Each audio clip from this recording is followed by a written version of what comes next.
আপনার একটু আস্তে আস্তে পিছান, সমস্যা নেই, উল্টো যাচ্ছি।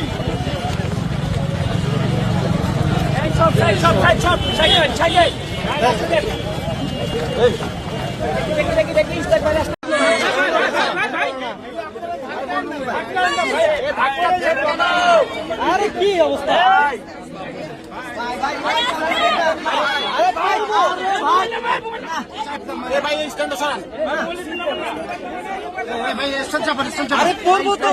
অনেক দলকে নিবন্ধন দেওয়ার এমন তোড়জোড় শুরু হয়ে গেছে যারা কোনো ক্রমেই টাইম ব্যারিয়ারই ফুলফিল করতে পারে। সো আসলে ওগুলো নিয়ে বললে তখন সবার দিকে আঙ্গুল তুলতে হবে। আমরা চাই না তার যে নিবন্ধনটা তাকে এটা দিতে হবে, এবং তার নামটা যে আরেকজনকে দেওয়া হয়েছে সেই ব্যাপারেও আমরা মনে করি যে এটা একটা অত্যন্ত অন্যায় কাজ করেছে।